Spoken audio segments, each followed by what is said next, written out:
High friends, welcome to Jo's kitchen. நீங்கள் இன்னும் நம்ம ஜோஸ் கிச்சன் சேனலை சப்ஸ்கிரைப் பண்ணலையா?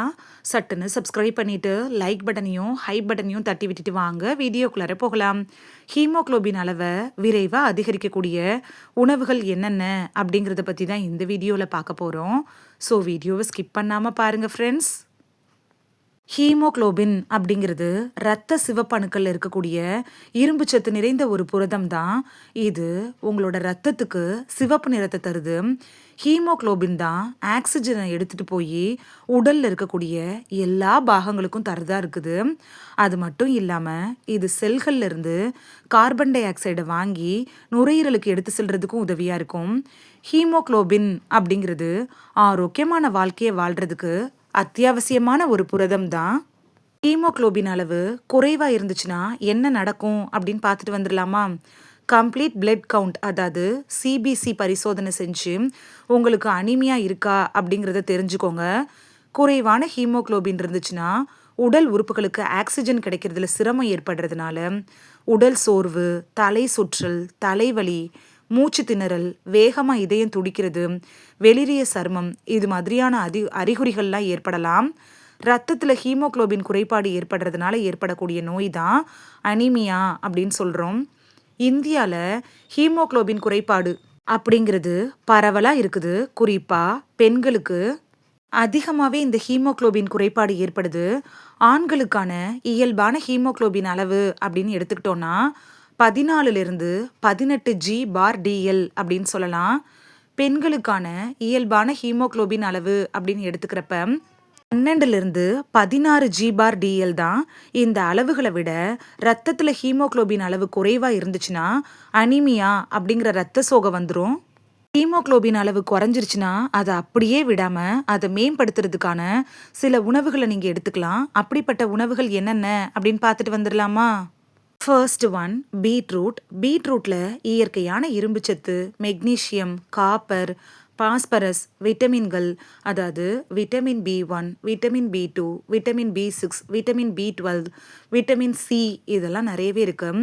இந்த அதிசய காய்கறியில் நிறைஞ்சிருக்கக்கூடிய நிறைய ஊட்டச்சத்துக்கள் இருக்குல்ல, இது ரத்தத்தில் இருக்கக்கூடிய ஹீமோக்ளோபின் அளவை அதிகரிக்க உதவுறதோட இரத்த சிவப்பணுக்களை மீண்டும் உருவாக்குறதுக்கும் உதவியாக இருக்கும்.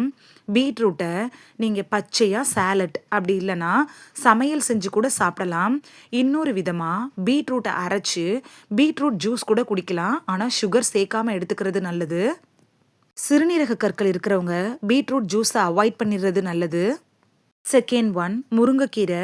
முருங்கைக்கீரையில் ஜிங்க், இரும்புச்சத்து, copper, magnesium, vitamin A, vitamin B, vitamin Cலாம் நிறையா இருக்கு. நல்ல பொடியாக இருக்கக்கூடிய இந்த முருங்கைக்கீரை, அதாவது தளிர் இருக்குள்ள அந்த முருங்கைக்கீரையை எடுத்து பேஸ்ட் போல் அரைச்சிக்கோங்க. அதோடையே ஒரு டேபிள் ஸ்பூனு வெல்லத்தை இடித்து பொடியாக்கி அதையும் சேர்த்து அரைச்சிக்கோங்க. இந்த சூரணத்தை காலை உணவோடு சேர்த்து தினமும் சாப்பிட்டுட்டு வந்தீங்கன்னா ஹீமோக்ளோபின் அளவு அதிகரிக்கும். இரத்த சிவப்பணுக்களோட எண்ணிக்கையும் கணிசமாக அதிகரிக்கும். இது செய்கிறதுக்கு உங்களுக்கு நேரம் இல்லை அப்படின்னா முருங்கைக்கீரையை நீங்கள் ஃப்ரெஷ்ஷாக பறித்து பொடி மாதிரி அரைச்சி வச்சுக்கிட்டிங்கன்னா சாதத்தில் போட்டு கூட பிசைஞ்சு சாப்பிடலாம். முருங்கைக்கீரையை சமைக்கிற விதத்தைன்னு பார்த்தோன்னா சூப் மாதிரி செஞ்சு சாப்பிடலாம். முருங்கைக்கீரை சாம்பார், முருங்கைக்கீரை கூட்டு, முருங்கைக்கீரை பொரியல், இது மாதிரி செஞ்சு சாப்பிட்றப்ப கூட ரத்தத்தில் ஹீமோக்ளோபின் அளவை அதிகரிச்சுக்கலாம். தேர்ட் ஒன், பச்சை இலை காய்கறிகள். ஹீமோக்ளோபின் அளவை அதிகரிக்கக்கூடிய பச்சை காய்கறிகள் அப்படின்னா கீரைகள், முளைக்கட்டிய தானியங்கள், இலை காய்கறி, ப்ரொக்கோலி, இதுலலாம் இரும்புச்சத்து அதிகமாகவே இருக்கும். பச்சை கீரையில் ஆக்சாலிக் அமிலம் இருக்குது. இது உடம்பில் இருக்கக்கூடிய இரும்புச்சத்தை உட்கிரகிக்கிறதுக்கு தடுக்கலாம். ஆனால் எப்போதும் அதை சமைச்சு சாப்பிட்றது தான் நல்லது. கீரையை பச்சையாக எடுத்துக்கக்கூடாது. இந்த பச்சை இலை காய்கறிகளில் விட்டமின் B12, ஃபோலிக் அமிலம், இந்த மாதிரியான முக்கிய ஊட்டச்சத்துக்கள் கிடைக்கக்கூடிய ஒரு இயற்கையான உணவாகவும் பச்சை இலை காய்கறிகள் இருக்கும் அப்படின்னு சொல்லலாம். உங்களோட ஹீமோக்ளோபின் அளவை நீங்கள் அதிகரிக்கணும் அப்படின்னு விரும்புனீங்கன்னா கீரையை உங்களோட அன்றாட உணவில் கட்டாயமாக எடுத்துக்கணும். ப்ரொக்கோலியில் இரும்புச்சத்து, B காம்ப்ளெக்ஸ், விட்டமின்கள்லாம் இருக்குது. ஃபோலிக் அமிலம் கூட பச்சை இலை காய்கறிகள் இருக்குது. அது மட்டும் இல்லாமல் magnesium, vitamin A, vitamin C, இது மாதிரியான அத்தியாவசிய ஊட்டச்சத்துக்களும் ப்ரொக்கோலியில் இருக்குது. பச்சை காய்கறிகளில் குறைவான கலோரிகளும் அதிக நார்ச்சத்தும் இருக்கு. இதனால நீங்கள் பச்சை இலை காய்கறிகளை சாப்பிட்றது உடல் எடையை கட்டுக்குள் வைக்கிறதுக்கும் செரிமானத்தை மேம்படுத்துறதுக்கும் முக்கியமாக இரத்த சோகையை ஓட ஓட விரட்டுறதுக்கும் உதவியாக இருக்கும். 4th ஒன் பேரிச்சம்பழம், கிஸ்மிஸ், அத்திப்பழம். பேரிச்சம்பழம், கிஸ்மிஸ் அதாவது உலர் திராட்சை இதெல்லாம் சாப்பிட்றதன் மூலமாக நமக்கு இரும்பு சத்தும் விட்டமின் சியும் கிடைக்கும். அத்திப்பழத்தில் இரும்பு சத்து, மெக்னீஷியம், விட்டமின் ஏ, போலேட் இதெல்லாம் நிறையவே இருக்கு. கையளவு உலர்ந்த அத்திப்பழத்தையும் கிஸ்மிஸையும் 2லேருந்து 3 பேரிச்சம்பழத்தையும் எடுத்து காலையில் நீங்கள் சாப்பிட்றதன் மூலமாக உங்களுக்கு உடனடியாக ஆற்றல் தர்றதோட ஹீமோக்ளோபின் அளவையும் அதிகரிக்கும்.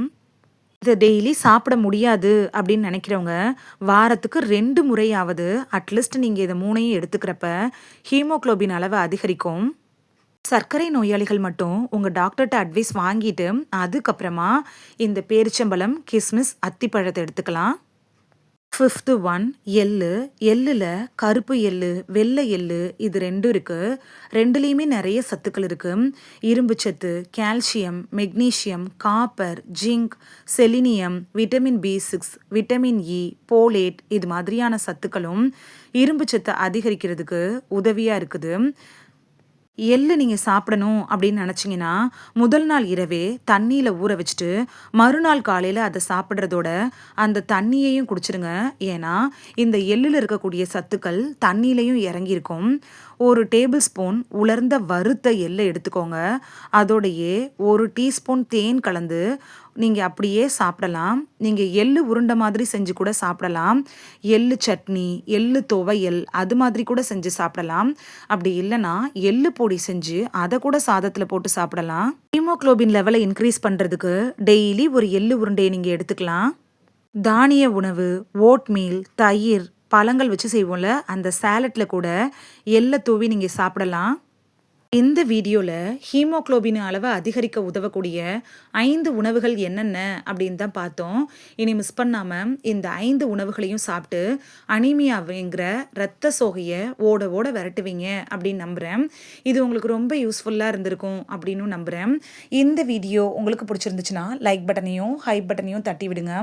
இது உங்கள் ஃப்ரெண்ட்ஸுக்கு பயன்படணும் அப்படின்னு நினச்சிங்கன்னா ஷேர் பண்ணி விடுங்க. நிறைய பேர் சப்ஸ்கிரைப் பண்ணாமல் பார்க்குறீங்க ஃப்ரெண்ட்ஸ். நீங்களும் சப்ஸ்கிரைப் பண்ணிவிட்டு பார்த்தா நமக்கு பவர் கிடைக்கும். நீங்கள் சப்ஸ்கிரைப் பண்ணிவிட்டு பார்க்குறது இது மாதிரியான வீடியோக்கள் தொடர்ந்து போடுறதுக்கு எங்களை மோட்டிவேட் செய்கிற விதமாக அமையும் ஃப்ரெண்ட்ஸ்.